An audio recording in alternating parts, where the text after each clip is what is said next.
Olá a todos, bem-vindos ao ADEC TV, o nosso podcast. Esse aqui é o segundo programa, né? Nós estamos dando continuidade a um primeiro que nós gravamos sobre o Tribunal de Cristo.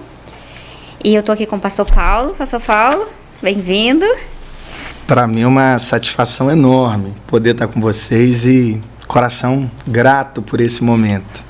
Pastor, e a gente está falando do tribunal, né? Quem perdeu o primeiro vai ter que voltar lá para ver, Sim. Falando do Tribunal de Cristo.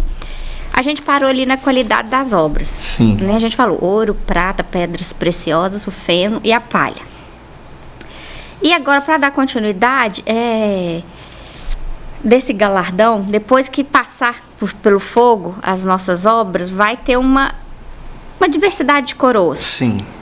Aí vamos falar um pouquinho disso, que seriam essas recompensas. Então, essas recompensas, também chamadas de coroas, elas serão esse prêmio concedido por Cristo àqueles que foram fiéis até a morte. E há uma distinção na Bíblia em relação a essas coroas. A primeira dela é a coroa incorruptível. 1 Coríntios 9, 25, diz assim: e todo aquele que se abstém, eles fazem para alcançar a coroa corruptível, nós, porém, uma incorruptível.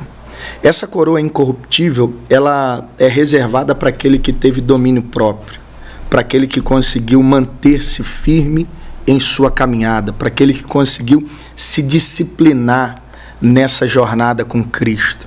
Então, como ele cita essa analogia da corrida e da disciplina que precisava ser feita para poder receber o prêmio, ele vai usar essa ideia também no aspecto espiritual para dizer: nós corremos por uma coroa incorruptível. Então, toda essa disciplina, esse modo de vida que glorifique a Deus, ele será recompensado a seu devido tempo. É quando eu obtive vitória sobre o velho homem. Exatamente. Seria essa disciplina que nós aplicamos ao homem espiritual para vencer a nossa velha natureza, a natureza carnal.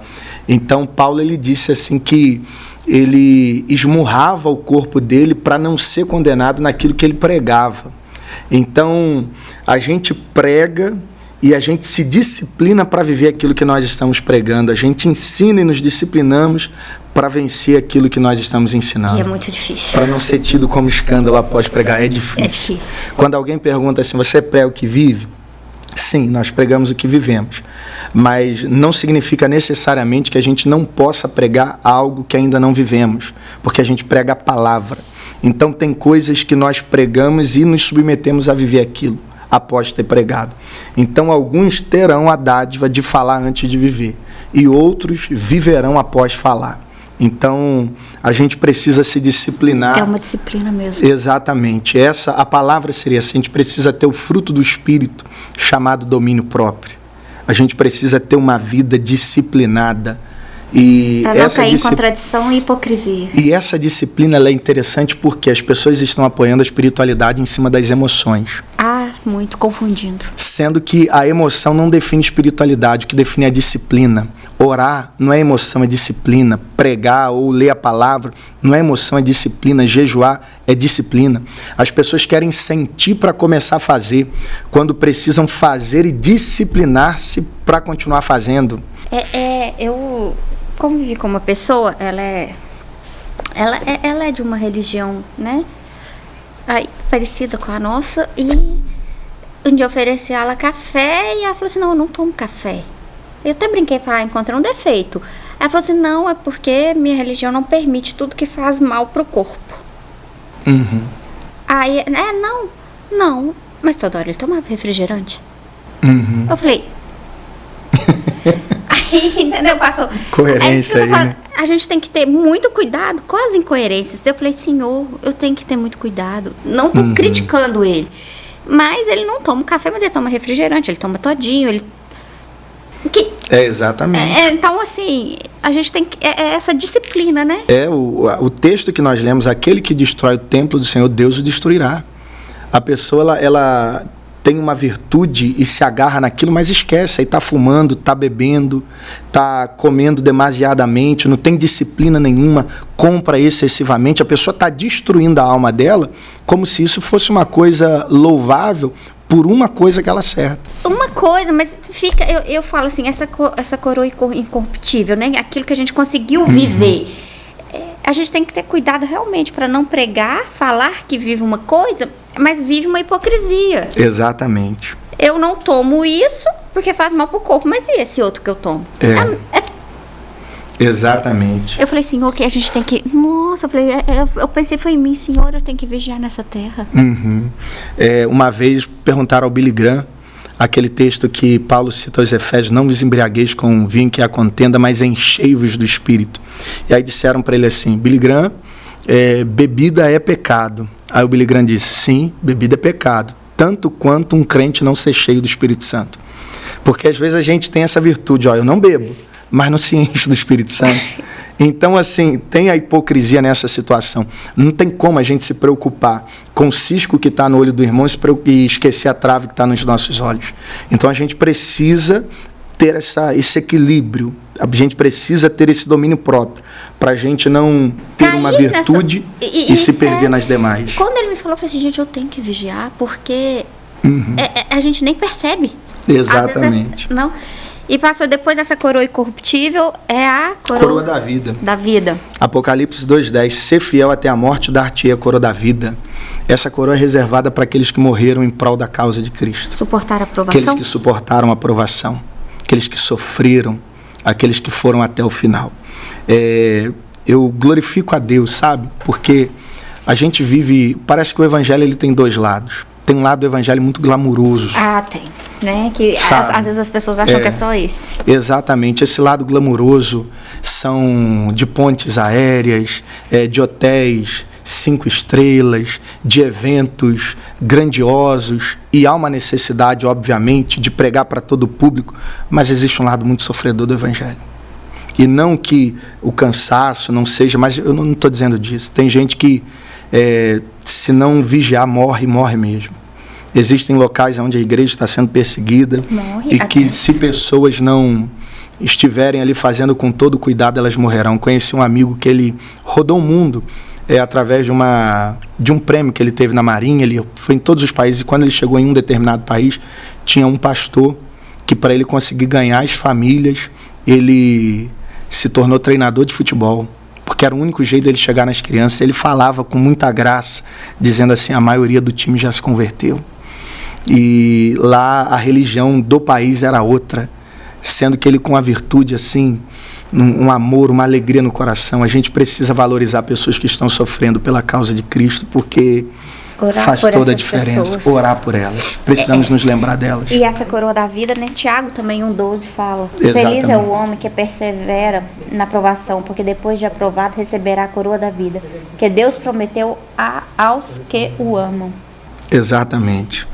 Essa coroa, ela mexe com minha alma. Ela mexe com minha alma. Pastor, e às vezes eu me pergunto, Senhor, será que se eu tiver algum dia nesses países e eles colocarem, eu ter que viver com a arma na minha cabeça e falar, nega o seu Cristo. Exatamente. O que você faria? Aí eu penso assim, o que eu faria? A pergunta, ela pode ser até mais didática, tipo assim, eles são acusados por serem cristãos. Se alguém me acusasse de ser cristão, eu morreria ou não? Eu morreria ou não? Porque tem gente que nem testemunho dá. Ô, pastor Paulo, eu posso falar assim, eu morreria. Mas eu acho que a gente só sabe realmente se a gente passar pela situação. Exatamente. Eu não posso dar 100%. São situações. Uma vez aproveitar aqui, eu fui orar no monte, lá no Rio de Janeiro. E orar no monte no Rio de Janeiro. É complicado. Tava eu e oito jovens além de mim, a gente tudo novo convertido. Aí era próximo da meia-noite. Chegaram 2 rapazes armados, aí foram revistando um por um, pediram pra gente sentar em fileira e eu era o último da fila, aí foram revistando primeiro, segundo, terceiro, foram até o último. Quando chegou em mim, eles não puseram a mão em mim, aí veio aquela força dentro de mim, eu falei assim, isso é para eu falar o evangelho para eles. E eles armados, encapuzados, eu levantei, eu apontei o dedo para eles e falei assim, olha bem para mim, porque vocês estão com arma e eu estou sem arma. E grava meu rosto, meu nome é Paulo. Nós vamos estar juntos dentro da igreja, glorificando a Jesus. Aí um gritou assim, mata todo mundo. Aí o outro, eu acho que ele era desviado, e falou, não mata não, que eles vão contar muito isso ainda dentro da igreja. O outro? Faz a bola, foi uma coragem. Ali eu morreria por amor a Cristo. Pastor, e a terceira coroa? A terceira coroa seria a coroa de glória. 1 Pedro capítulo 5, versículo 3 e 4, diz assim, que os pastores eles devem cuidar do rebanho não como dominadores sobre a herança de Deus, mas servindo como exemplo. E quando aparecer o sumo pastor, alcançareis a coroa incorruptível de glória. Essa aqui é reservada aos ministros de Deus. Para apacentar as ovelhas. Exatamente. Quero falar para todos os que apacentam as ovelhas de Cristo de maneira legítima. Há uma recompensa de Deus para esses homens. São homens incompreendidos, tidos em ocasiões como escória da sociedade. Perseguidos. São perseguidos, são tidos como escárnio por conta da irresponsabilidade de quem não foi chamado. E eles sofrem na pele porque investem na igreja, demandam tempo e às vezes se abstêm de família, perdem todos os finais de semana, não tem tempo para aniversário com ninguém, não tem tempo para sair. E o período que eles têm com a família, eles têm que saber gerir muito bem. Muitos homens desses são bombardeados internamente e externamente. São tidos, alguns deles, como um nada. Mas Deus tem uma coroa reservada para esses homens. Um certo rapaz contou que um dia um irmão ligou para ele e disse assim, pastor, eu tenho que fazer um gabinete com o senhor e ele é muito urgente. Aí o pastor disse para ele assim, hoje eu não posso porque eu tenho um compromisso muito urgente, mas nós podemos amanhã. E o irmão ficou receoso. Falou assim, como assim, pastor, precisa ser hoje? Ele, não, hoje eu não posso porque eu tenho um compromisso inadiável, ele é urgente, pode ser amanhã. Quando deu no período da tarde, a ligação foi pela manhã, esse irmão encontrou o pastor no shopping com a esposa e os filhos. Aí chegou para ele e falou, pastor, você não falou que tinha um compromisso inadiável? Eu precisava falar com o senhor. Ele falou assim, então, meu compromisso inadiável hoje é com minha família. Eu não podia cancelar. Então, os pastores, eles são tidos às vezes como objeto de outras pessoas, e pastor não é isso. Pastor apacenta o rebanho de Cristo. As ovelhas não é dele.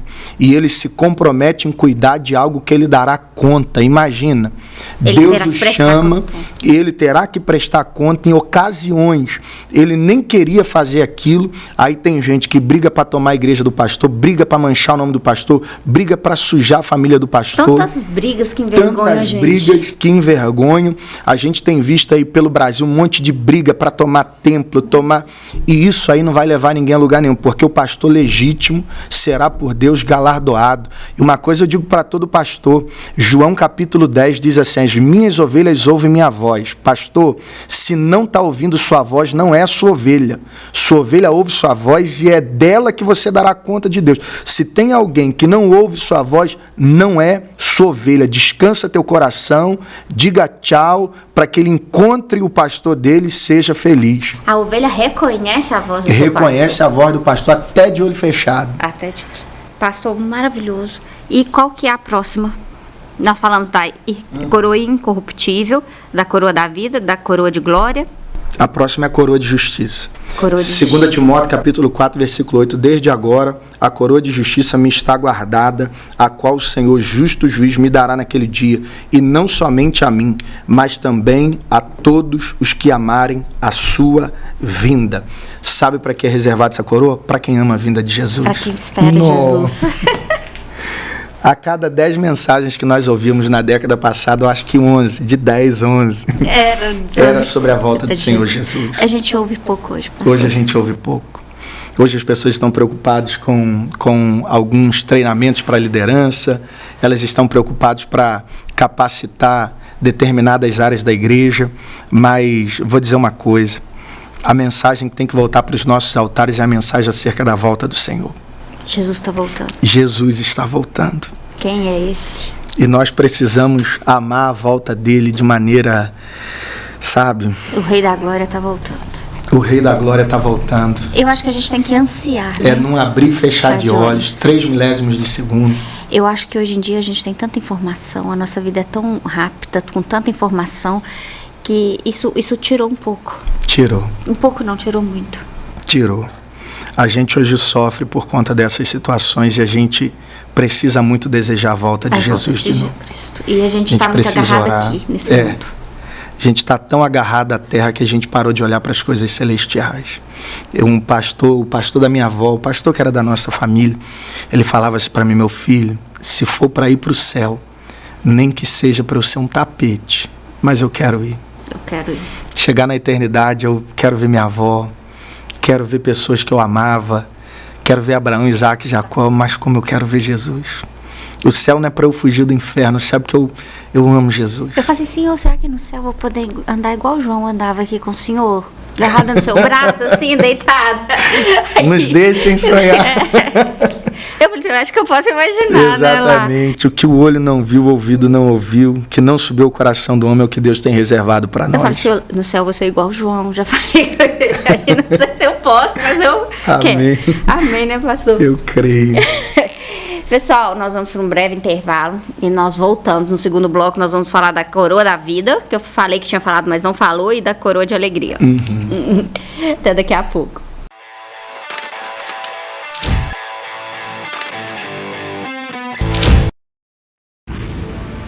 Seja bem-vindo ao novo site da Assembleia de Deus Caratinga.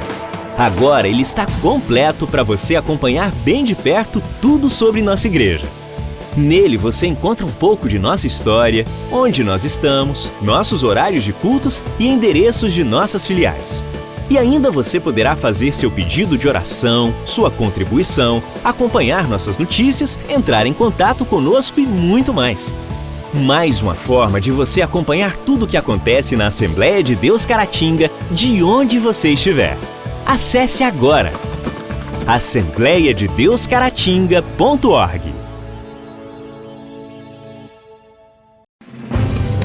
Uma verdadeira história de fé, renúncia, desafios e conquistas. Você irá se emocionar e extrair lições extraordinárias da biografia de um dos mais expressivos líderes do movimento pentecostal no estado de Minas Gerais. Recomendada por influentes líderes cristãos. Adquira agora mesmo Ari Coelho, um legado de fé, e descubra detalhes de uma história de vida que pode transformar a sua. Um produto com a qualidade CPAD.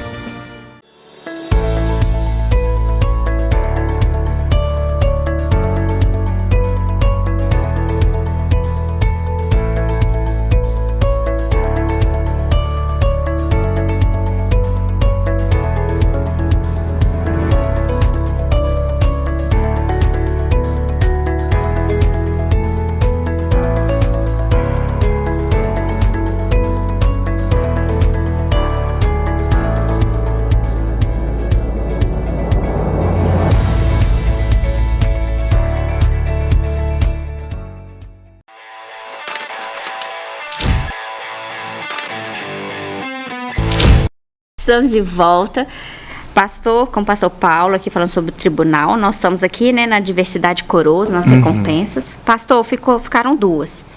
Aí qual que o senhor vai falar primeiro, a coroa de alegria ou a coroa da vida? A coroa da vida. Da vida.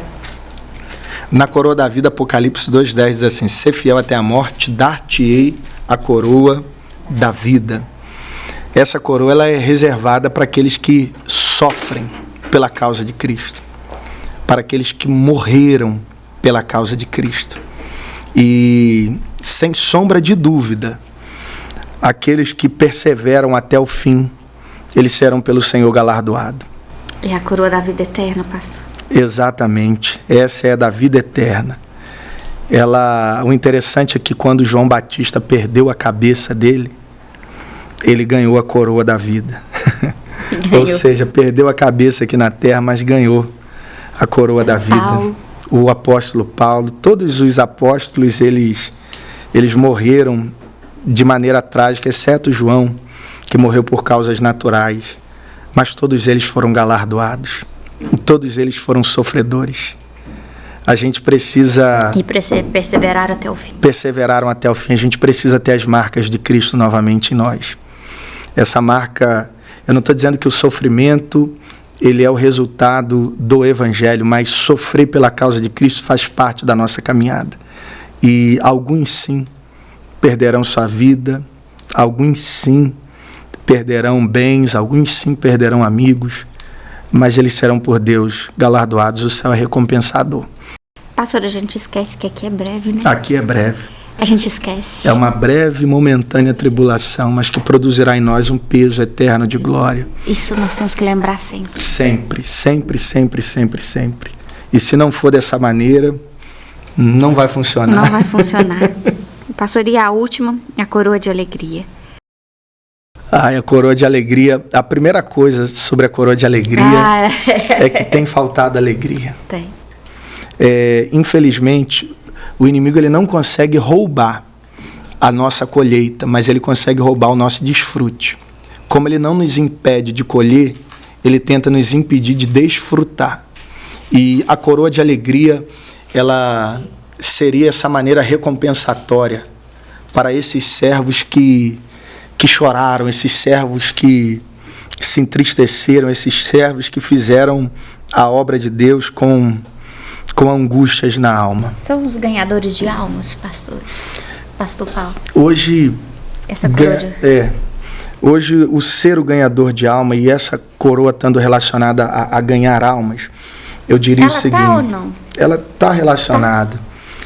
Paulo ele fala sobre isso, sobre a alegria dele ser a vida dos outros. Então, essa coroa de alegria ela é dada para aqueles que realmente ganham vidas.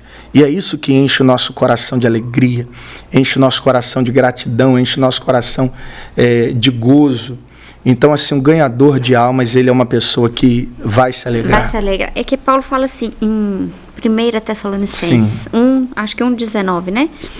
Pois, ele já está perguntando, pois quem é a nossa esperança, alegria ou coroa em que nós gloriamos perante o Senhor Jesus na sua vinda? Uhum. Não são vocês? Vocês. De fato, vocês são a nossa glória e a nossa alegria. Exatamente. Então, assim, eu acho que o resultado da vida de Paulo, do ser gastado pelo Evangelho, foi visto nas outras pessoas.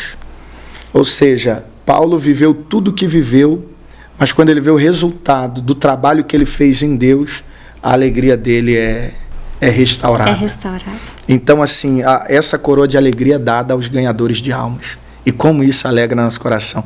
Eu amo pregar o Evangelho, amo pregar.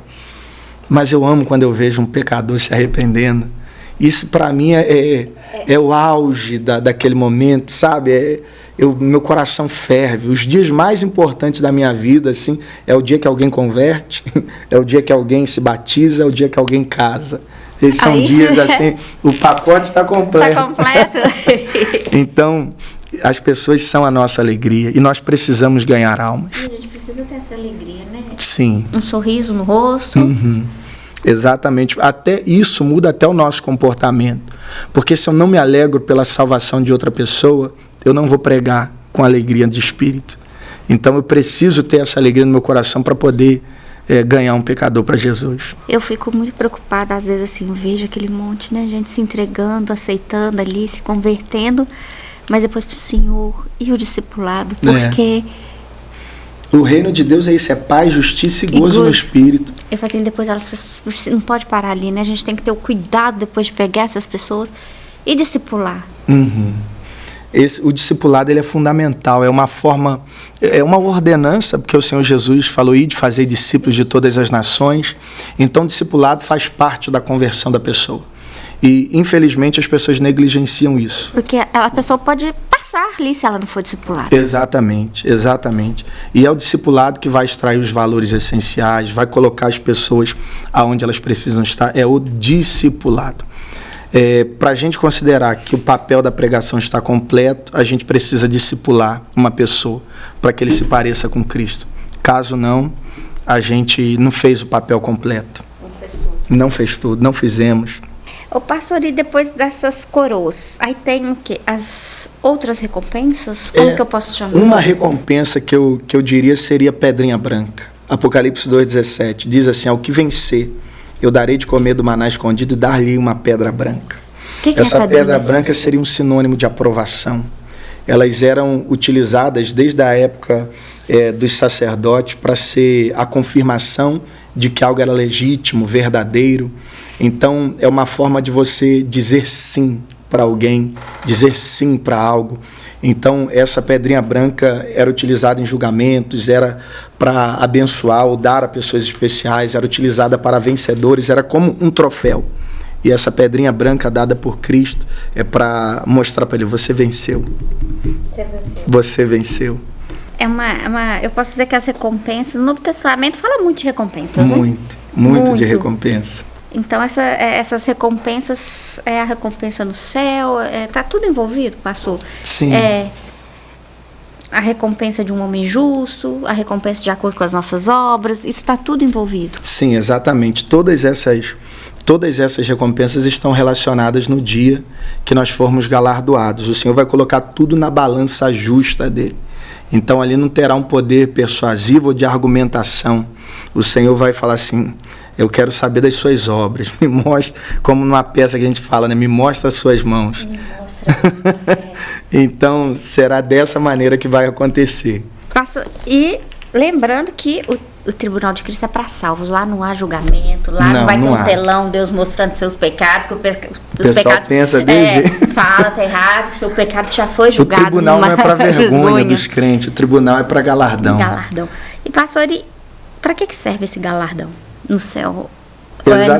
Esse galardão é exatamente para distinguir aqueles que foram verdadeiros e aqueles que foram falsos. Então, assim, à medida que nós formos galardoados, o Senhor colocando as nossas obras na balança justa. Então, ele serve para ser esse plano compensatório de Deus. Seria para isso. Não teria uma posição elevada no céu, que às vezes as pessoas confundem, não. Essa questão de posição elevada, não seria para isso. Então, seria exatamente para distinguir as obras e, a partir dela, ser medidas. E aí, sim, Deus redistribuirá a igreja para governar a partir do momento que nós formos levados ao céu. Para governar. Exatamente. E depois de governar com Cristo até na terra? Também. Aí é outro tema. Outro tema. E assim, em relação à volta do Senhor, que talvez seja... está relacionado a isso, algumas coisas só que eu queria dizer aqui. Primeiro, em relação à volta... Cristo vai voltar? Porque Cristo voltaria. Primeiro, a promessa de Deus exige a volta de Cristo. Já no livro do Gênesis, capítulo 3, ele indica que da semente da mulher nasceria um que pisaria a cabeça da serpente. Romanos 16, 20 diz assim: muito em breve o Deus de paz esmagará Satanás debaixo dos vossos pés. A promessa de Deus exige isso. O ensino de Cristo exige a volta dele. No capítulo 14 de João, versículo 2, ele disse assim: eu vou preparar um lugar, e se eu for e preparar um lugar, voltarei e levarei vocês, para que aonde eu estiver, vocês estejais também. O testemunho do Espírito Santo exige a volta de Jesus. No capítulo 22, versículo 17 de Apocalipse, a igreja e a noiva dizem: vem. O plano de Deus para a igreja exige a volta de Jesus. Apocalipse 19, do 6 ao 9, fala sobre as bodas do Cordeiro. Nós aguardamos que essa parte do noivado se converta num casamento. A corrupção do mundo também reivindica a volta do Senhor. Mateus 16, 27. O Filho do Homem virá na glória de seu Pai com os seus anjos e então retribuirá cada um conforme as obras que tiverem feito. O futuro de Israel exige isso. Zacarias capítulo 13, versículo de número 1, fala que haverá uma porta aberta na casa de Davi para os habitantes de Jerusalém, para a purificação de pecado e da impureza. Ou seja, tudo coopera para que o Senhor volte. Então, assim, isso é mais verdadeiro que o jornal de amanhã. Jesus Cristo volta para levar a sua igreja e para galardoar os santos naquele dia. Não, né? Que estejamos sempre preparados. Porque é não abrir e fechar de olhos. Então, a gente precisa estar preparado. Ainda nessa questão da volta do Senhor, 1 Coríntios 15, 52, diz que vai ser no soar da última trombeta. Mateus 24, 27, fala que vai ser muito rápido. Atos 1, versículo 9 aos 11, implica que Deus virá até as nuvens. Os mortos, 1 Tessalonicenses capítulo 4, versículo 16, os mortos em Cristo, esses vão ressuscitar primeiro. 1 Coríntios capítulo 15, do versículo 52 ao 55, vai acontecer a transformação do nosso corpo. Aquilo que é corruptível se converterá em corruptível, e o que é mortal se converterá em imortal. Então, essa transformação do nosso corpo, Jesus, ele volta e nós precisamos estar preparados. Foi ele próprio que nos alertou que ele virá. Exatamente, vigiai, pois não sabeis o dia e nem a hora que o Filho do Homem há de vir. Então, assim, que Jesus venha para buscar a sua igreja. Sua igreja. E que estejamos preparados e aguardando, né? Amém. Com alegria. Eu quero ver vocês lá na eternidade. Amém. Nós vamos nos encontrar lá, amém. Amém. Pastor Paulo, né, João 3,16, a gente chama de texto áureo da Bíblia, né? Para encerrar. Que Deus amou o mundo, né? De tal maneira que deu seu Filho unigênito. Esse é o tamanho do amor de Deus. Mas a vontade de Deus é que todo homem se salve. Sim. Não é? Sim. E a gente sabe que isso não vai acontecer. Infelizmente. Né? Então, quando a gente abre a Bíblia, a gente tem aqui, e a gente encontra os evangelhos, a gente vê, sim, amor, muita misericórdia, a gente vê graça. Mas é impossível não enxergar a cruz, não é impossível... É impossível não enxergar a justiça de Deus. Então, né, que estejamos preparados, sabendo que o Evangelho, ele também nos traz renúncias e dificuldades, né, que nós temos que enfrentar aqui, né, visando a vida eterna. E quero que o senhor encerre para nós, se o senhor quiser falar mais alguma coisa. Eu até ia falar assim, olha, o próximo podcast nós vamos gravar sobre as bodas. Seria ótimo esse tema, será. Pode encerrar, pastor. Que Deus abençoe todos vocês que estiveram conosco, guarde o coração de cada um.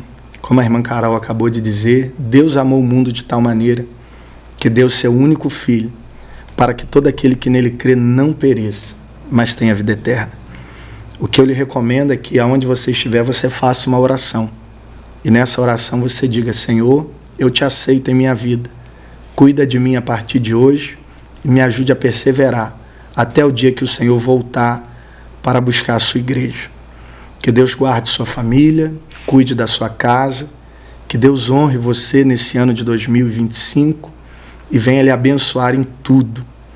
Que esse ano você possa ter um encontro verdadeiro e profundo com Cristo e que toda a sua família desfrute da nova criatura que está por nascer em Cristo Jesus e que você continue sendo uma bênção, sua casa continue sendo uma bênção e que vocês possam desfrutar muito de tudo o que Jesus fez e pode fazer. Que Jesus abençoe, guarde seu coração, fiquem na paz. Grande abraço. Amém e amém. Que Deus os abençoe. Até a próxima edição.